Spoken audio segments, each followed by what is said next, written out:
বিসমিল্লাহির রহমানির রহিম। আসসালামু আলাইকুম। সুপ্রিয় শিক্ষার্থীরা, কেমন আছো তোমরা? আশা রাখি নিশ্চয় ভালো এবং সুস্থ আছো। আমিও তোমাদের দোয়ায় আলহামদুলিল্লাহ ভালো আছি, সুস্থ আছি। আজকে আমি তোমাদের যে টপিক নিয়ে আলোচনা করব, আমার আলোচ্য বিষয়টি হচ্ছে ক্রোমোসোম এর রাসায়নিক গঠন এবং কাজ। আজকে তোমাদের সাথে হচ্ছে এই জীববিজ্ঞান প্রথম পত্রের 13তম লেকচার, আর ক্রোমোজোমের আজকে আমার তোমাদের সাথে 3য় লেকচার। অর্থাৎ প্রথম দিন তোমাদের আমি পড়িয়েছি ক্রোমোজোম কাকে বলে, কি এবং এর ভৌত গঠন। তারপরের দিন আমি দ্বিতীয় লেকচারে পড়ানো হয়েছে ক্রোমোজোমের প্রকারভেদ, টাইপ অফ ক্রোমোজোম। এরপরে তোমাদের আজকে যেটা আমি পড়াবো সেটা হচ্ছে ক্রোমোজোমের রাসায়নিক গঠন এবং এর কাজ। তাহলে ঠিক আছে, আমরা আমাদের মূল আলোচনায় চলে যাই। আমরা কি দেখেছিলাম ক্রোমোজোমের গঠন? ক্রোমোজোমটা ঠিক এ ধরনের একটা গঠন আমরা দেখেছিলাম। নিউক্লিয়াসের ভিতরে কি থাকে? ক্রোমোজোম। নিউক্লিয়াসের ভিতরে আমরা দেখেছিলাম এটা সুতার মতো। সেই সুতাটা অনেক পাক খেয়ে সেটা যখন খাটো এবং মোটা হয়, নিউক্লিয়াসের মেটাফেজ দশায় এটাকে এই আকৃতি দেখা যায়। এখন যদি আমরা এর পাকটা খুলে দিই তাহলে কেমন হবে? এই তো ভিতরে কি ছিল? ক্রোমাটিন তন্তু। পাকটা যদি আমরা খুলে দেই তাহলে এ ধরনের একটা গঠন দেখা যায়। তাহলে এই যে সুতার মতো যেটা দেখতে পাচ্ছি, এটা হচ্ছে ডিএনএ। এটা কি? ডিএনএ। আর এই যে ভিতরটা, এখানে হচ্ছে প্রোটিন। বোঝা যাচ্ছে? তাহলে এই হলো এর গঠন। এটাই ক্রমাগত পাক খেয়ে কী হয়ে যায়? ক্রোমোজোম বা ডিএনএ। তাহলে খেয়াল করো, এই যে গঠনটা আমরা দেখলাম, তাহলে আমাদের যে ক্রোমোজোমের রাসায়নিক গঠন আমাদের কি দ্বারা গঠিত হয়? দুটি উপাদান। নাম কি? একটি হচ্ছে নিউক্লিক অ্যাসিড আর আরেকটি উপাদান হচ্ছে প্রোটিন। ওকে, তাহলে 1 নাম্বার হচ্ছে nucleic acid.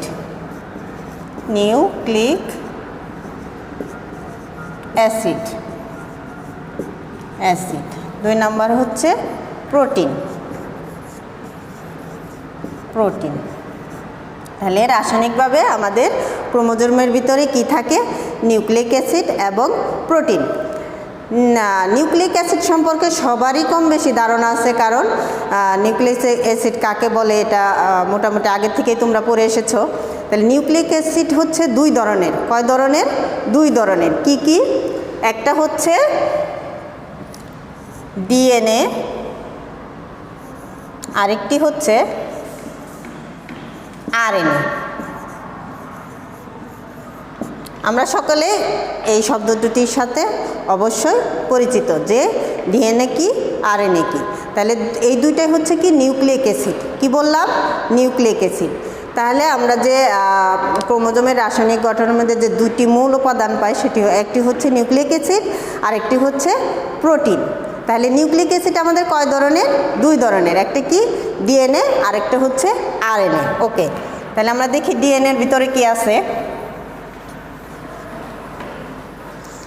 Nucleic acid,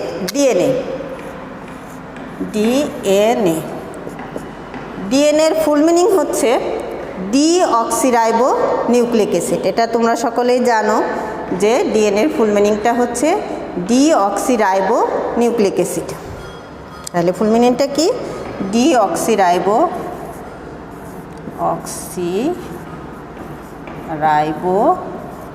nucleic acid. CLEIC, nucleic acid, deoxyribo nucleic acid. এই যে ডিঅক্সিরাইবো নিউক্লিক অ্যাসিড, এটা কেমন দেখতে? এটা সাধারণত ডবল হেলিক্স, অর্থাৎ এটা হলো পলিনিউক্লিওটাইডের একটি সর্পিলাকার গঠন হচ্ছে ডিএনএ। ডিএনএ তাহলে কি কি নিয়ে গঠিত আমরা সকলেই জানি। এখানে থাকে হলো পেন্টোজ সুগার অর্থাৎ 5 কার্বন বিশিষ্ট সুগার শর্করা, আর হচ্ছে নাইট্রোজেন গঠিত ক্ষারক, আর হচ্ছে ফসফেট, অজৈব ফসফেট। এই 3টি জিনিস নিয়ে ডিএনএ গঠিত। তাহলে কি কি বললাম? পেন্টোজ সুগার, ফসফেট, অজৈব ফসফেট,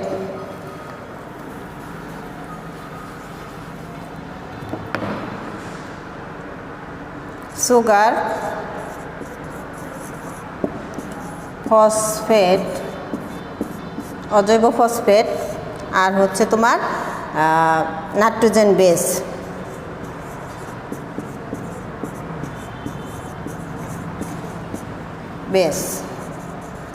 এই 3টি জিনিস থাকে কি? 5 কার্বন বিশিষ্ট সুগার, মানে 5টা কার্বন থাকবে, আর হচ্ছে তোমার অজৈব ফসফেট, আর হচ্ছে নাইট্রোজেন বেস। নাইট্রোজেন বেসের মধ্যে যে নাইট্রোজেন বেসগুলো থাকে সেগুলো হচ্ছে আমরা জানি সকলেই কি? অ্যাডেনিন,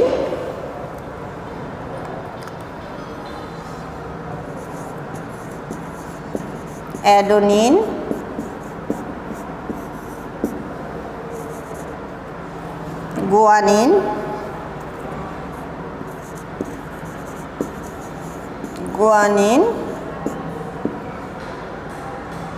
থায়োমিন,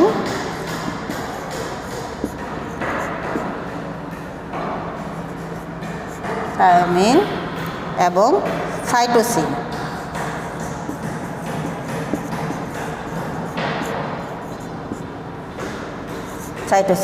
তাহলে অ্যাডেনিনকে প্রকাশ করা হয় এ দ্বারা, গুয়ানিনকে প্রকাশ করা হয় জি দ্বারা, আর থায়োমিনকে প্রকাশ করা হচ্ছে ইংরেজি অক্ষর টি দ্বারা, আর সাইটোসিনকে প্রকাশ করা হচ্ছে সি দ্বারা। এই হচ্ছে আমার 4 ধরনের নাইট্রোজেন বেস, যে বেস দ্বারা কি হয়? এই ডিএনএটা গঠিত হয়। সাধারণত এই নিউক্লিক অ্যাসিড ডিএনএ শতকরা 45 ভাগ থাকে। ক্রোমোজোমের ভিতরে ডিএনএ থাকে শতকরা 45 ভাগ। কত ভাগ? 45 ভাগ ডিএনএ থাকে। এই ডিএনএ একটি সূত্র, ডবল হেলিক্স সূত্র, একটি সূত্র অন্য আরেকটি সূত্রর কি হচ্ছে? পরিপূরক। একটি সূত্র অন্য আরেকটি সূত্রের পরিপূরক, ডিএনএ দ্বিসূত্রক, ডবল হেলিক্স গঠন। তাহলে এখানে আমরা মোটামুটি বুঝতে পারলাম ডিএনএটা কি, ডিএনএ কি নাইট্রোজেন বেস দ্বারা গঠিত।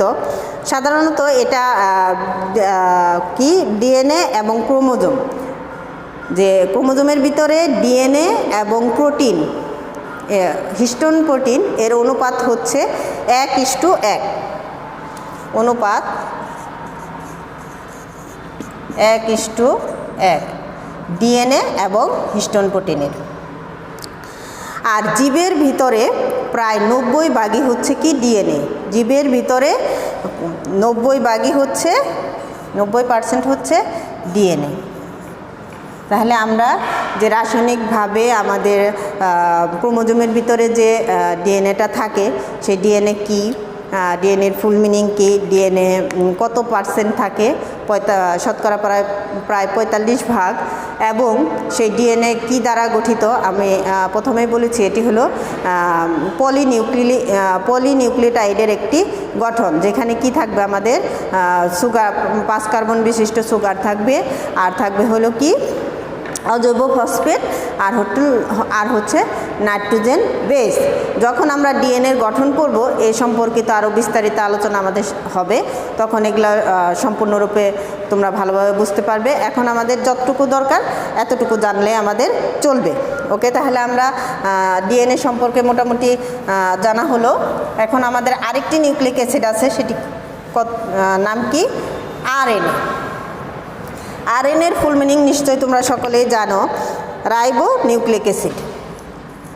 আরএনএ কি? রাইবো নিউক্লিক অ্যাসিড,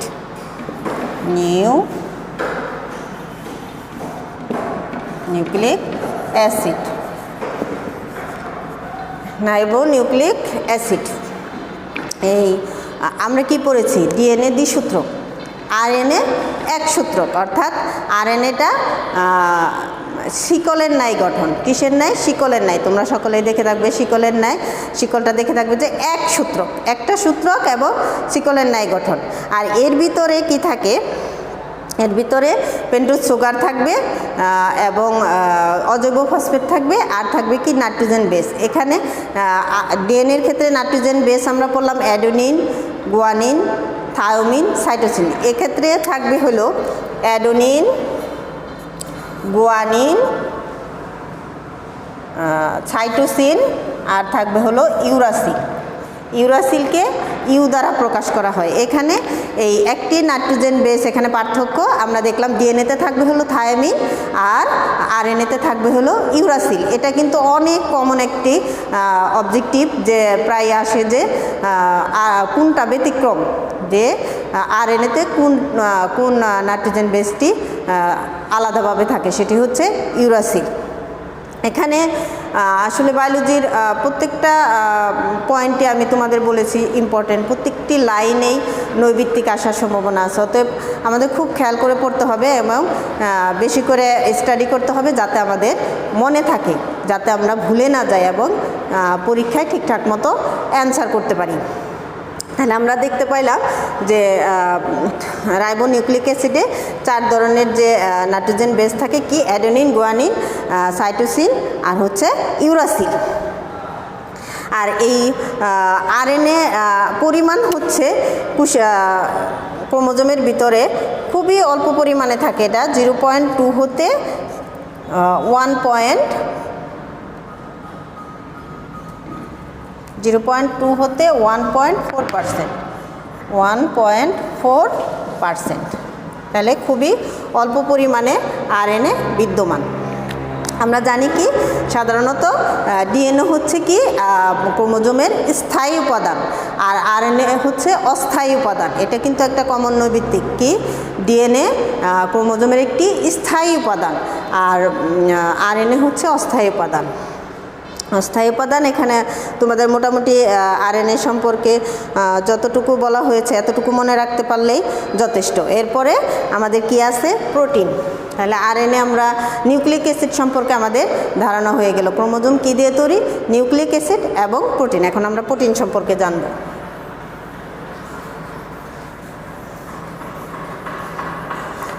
জীববিজ্ঞান তোমাদের অবশ্যই লিখে লিখে পড়তে হবে, নাহলে এই পয়েন্টগুলো মনে থাকবে না, আর মনে না থাকলে সঠিকভাবে অ্যান্সারও করতে পারবে না।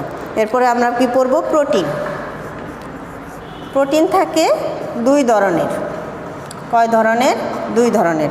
একটা হচ্ছে নিম্ন আণবিক গুরুত্ব সম্পন্ন প্রোটিন, নিম্ন আণবিক গুরুত্ব সম্পন্ন প্রোটিন,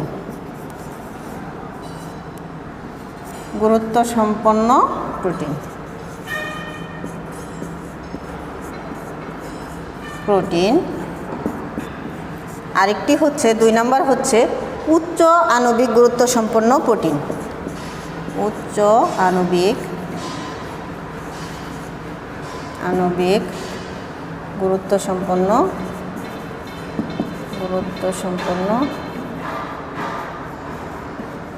প্রোটিন।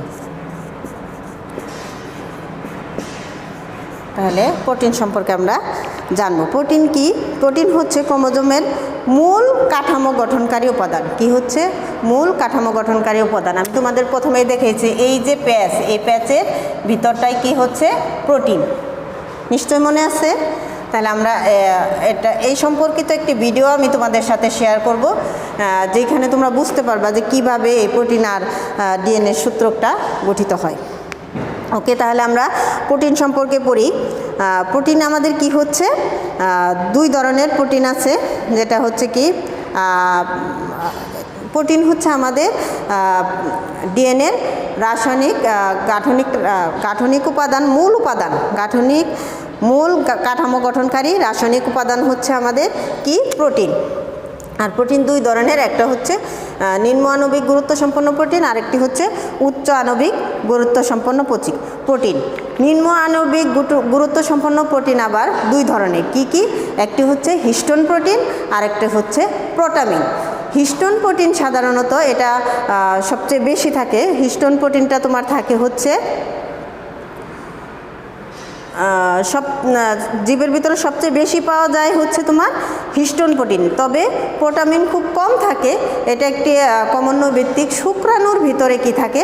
প্রোটামিন। তাহলে হিস্টোন প্রোটিনটা সব জায়গায় থাকে, শুক্রাণুর ভিতরে থাকে প্রোটামিন। তাহলে আমাদের নিম্ন আণবিক গুরুত্ব সম্পন্ন প্রোটিন হচ্ছে দুই ধরনের, একটা কি? হিস্টোন, আরেকটা হচ্ছে প্রোটামিন।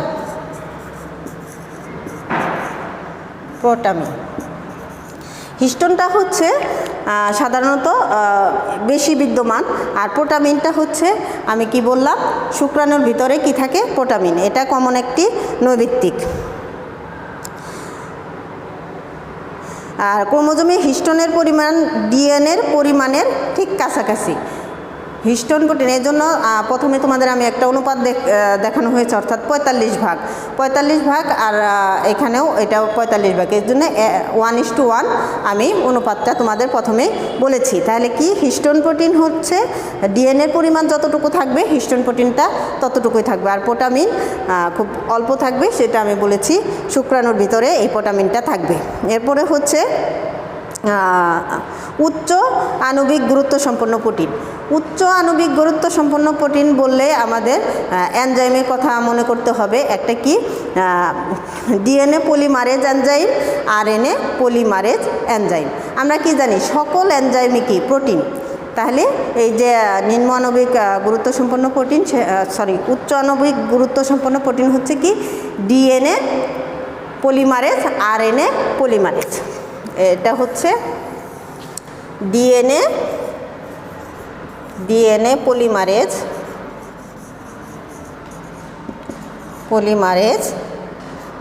RNA polymerase.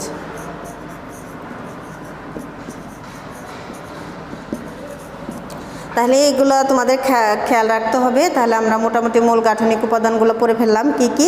যে আমাদের ক্রোমোজোমের ভিতরে থাকবে হলো নিউক্লিক অ্যাসিড এবং প্রোটিনের ভিতরে থাকবে হলো নিম্ন আণবিক গুরুত্ব সম্পন্ন প্রোটিন এবং উচ্চ আণবিক গুরুত্ব সম্পন্ন প্রোটিন। এটা সম্বন্ধে আর কিছু থাকবে হচ্ছে যেটা হচ্ছে কি? ধাতব আয়ন, খুব অল্প পরিমাণে থাকবে। ধাতব আয়নের মধ্যে তোমার থাকবে হলো magnesium, calcium, lipid, enzyme, iron ইত্যাদি। তাহলে আমাদের গঠন সম্পর্কে নিশ্চয় তোমরা সকলে বুঝতে পেরেছ, আর বাসায় পড়তে হবে, পড়লেই তোমাদের এই তথ্যগুলো মনে থাকবে। এরপরে আমরা যে জিনিসটি নিয়ে আলোচনা করব সেটি হচ্ছে ক্রোমোজোমের কাজ। এটি গুরুত্বপূর্ণ, পরীক্ষায় আসে, অতএব আমাদের প্রত্যেকটা কথাই মনে রাখতে হবে। মনে রাখার কাজ হচ্ছে শুধু পড়লে হবে না, পড়ে পড়ে লিখতে হবে। তাহলে আমরা এর কাজটা জানব। কাজ দেখো আমি লিখে রেখেছি, ক্রোমোজোমের কাজ। প্রথম কাজটাই হচ্ছে ক্রোমোজোমের প্রধান কাজ। এটা আমাদের অবশ্যই মনে রাখতে হবে, কোনোভাবেই ভোলা যাবে না। সেটি হচ্ছে ক্রোমোজোম বংশগতির ধারক বাহক, তাই বংশ পরম্পরায় জীবের বৈশিষ্ট্য ধারণ, বহন ও স্থানান্তর করে। এই কাজটা আমাদের অবশ্যই মনে রাখতে হবে। তারপরে খেয়াল করো, ক্রোমোজোম কোষ বিভাজনে প্রত্যক্ষ ভূমিকা পালন করে। কি করে? ক্রোমোজোম কোষ বিভাজনে প্রত্যক্ষ ভূমিকা পালন করে, কারণ ক্রোমোজোম না বিভাজিত হলে কোষ বিভাজনই হবে না। ডিএনএ বা জিন অণু ধারণ করে। ডিএনএ বা জিন অণু ধারণ করে। আমরা কি জানি? নিউক্লিয়াসের ভিতরে ক্রোমোজোম থাকে, ক্রোমোজোমের ভিতরে ডিএনএ থাকে, ডিএনএর ভিতরে কি থাকে? জিন থাকে। জিন করে জীবের বৈশিষ্ট্য বাবা মার থেকে সন্তানে স্থানান্তরিত করে। ওকে, তারপরে হচ্ছে ডিএনএ এর শ্বাস অনুযায়ী তৈরি এমআরএনএর মাধ্যমে কি হয়? প্রোটিন সংশ্লেষণ করে, অর্থাৎ প্রোটিন তৈরি করে। এরপরে হচ্ছে সেক্স ক্রোমোজোম। সেক্স ক্রোমোজোম কি করে এটা আমরা তোমাদের ক্রোমোজোমের প্রকারভেদের সময় পড়ানো হয়েছে। সেক্স ক্রোমোজোম হচ্ছে লিঙ্গ নির্ধারণ করে, অর্থাৎ যে ছেলে পুরুষ না মহিলা হবে সেটা নির্ধারণ করে। আর হচ্ছে বংশগতির বাহক জিন জীবের জীবনের ব্লুপ্রিন্ট হিসাবে কাজ করে, জীবের ব্লুপ্রিন্ট হিসাবে কাজ করে। আরেকটি হচ্ছে ক্রোমোজোমের সংখ্যা ও গঠন পরিবর্তন অভিব্যক্তির মূল উপাদান হিসেবে ব্যবহৃত হয়, অর্থাৎ এখানে যদি কোনো পরিবর্তন হয় তাহলে কি আসবে, সেখানে আমাদের বিবর্তন আসবে। তাহলে অতএব তোমরা কাজ এবং রাসায়নিক গঠন নিশ্চয়ই ভালোভাবে বুঝতে পেরেছ, পড়তে হবে, পড়লে মনে থাকবে ইনশাল্লাহ। তাহলে অবশ্যই সকলে ভিডিওটি দেখো, দেখলে তোমাদের এই ক্রোমোজোমের যে রাসায়নিক গঠন সেটা আরও ক্লিয়ার হয়ে যাবে। সবাই ভালো থাকো, সুস্থ থাকো, আগামী ক্লাসের প্রত্যাশায় আল্লাহ হাফেজ। One human cell contains about 2 meters of DNA, packed into 46 chromosomes, which fit inside a nucleus only 0.006 millimeters in diameter. How is this possible? A single very long DNA molecule is packed into one eukaryotic chromosome by progressive layers of coiling. First, DNA is spooled around histone octamers to form a chain of bead-like nucleosomes.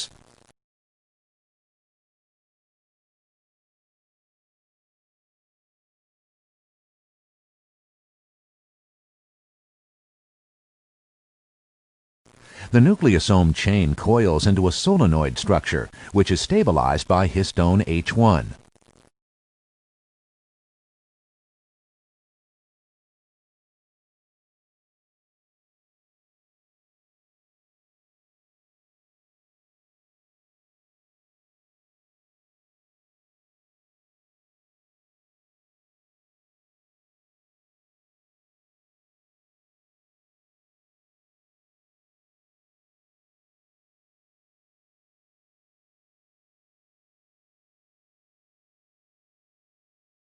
The solenoid coil is packed further by arranging in loops. The loops attach to a protein scaffold.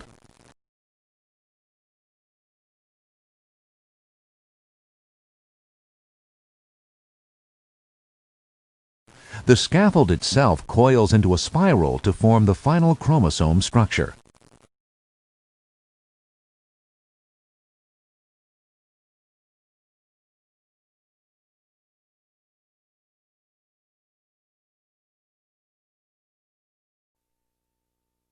In this animation, we'll see the remarkable way our DNA is tightly packed up to fit into the nucleus of every cell.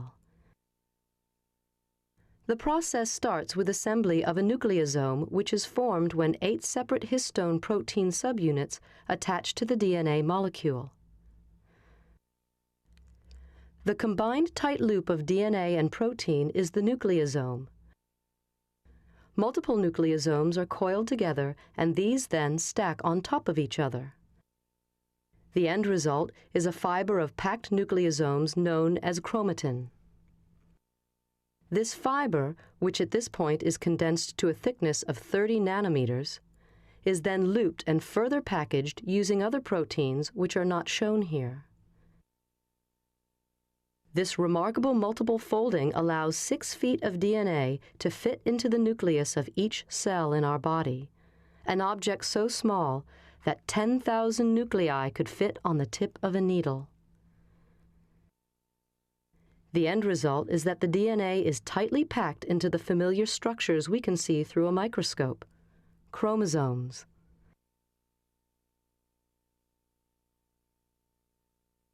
It is important to realize that chromosomes are not always present. They form only when cells are dividing. At other times, as we can see here at the end of cell division, our DNA becomes less highly organized.